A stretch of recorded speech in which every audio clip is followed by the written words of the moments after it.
I want to relate to you something that I experienced some years ago fighting a big reenactment battle. Well, it wasn't enormous. I can't remember the exact numbers. I know that there were at least 500 of us. I think there might have been 1,000, but probably not much more than 1,000. Anyway, my force was drawn up at one side of the field, and of course we had the opposition ahead of us. Now, the field was higher where I was, and then dipped down in the centre, and then came up again, but not as high on the other side. So we were definitely looking down on the opposition. Now, this is significant because of what I'm about to relate. Our commander sent forward a unit on the left because it seemed that their right was a little bit weak, and it looked like we could possibly get round on that flank. And a gasp went throughout all our forces. I just heard it. Loads of people doing that all at once, when a unit that was behind their main line suddenly trotted into position to head off the move made by our guys. Why is that so extraordinary? The extraordinary thing is that none of us had seen that unit. None of us. Let's say there were 500 eyes looking from above across that army, which wasn't very far away.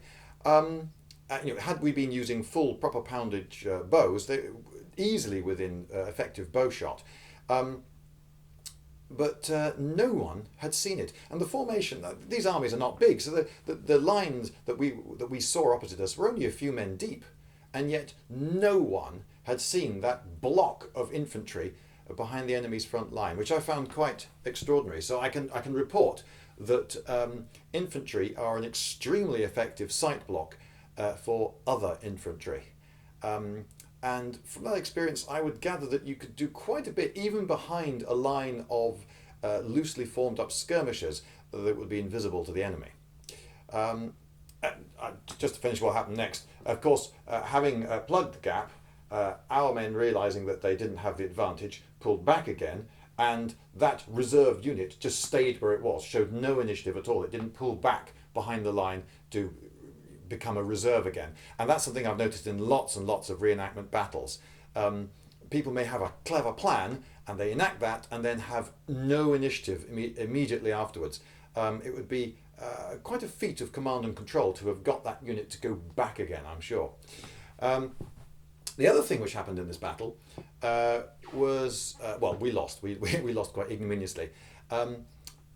The opposition came towards us, and I was in the front rank, right in the middle. I wasn't in command or anything. That just happened to be where I was standing, and I was looking at them coming down the hill and up, and the guys at that end didn't want to be the guys on the end, so they all sort of pushed in for safety among their fellows, and the guys at that end, they didn't want to be the guys at the end either, so they all sort of edged this way, and I, in the middle, was getting slowly more and more crushed from either side.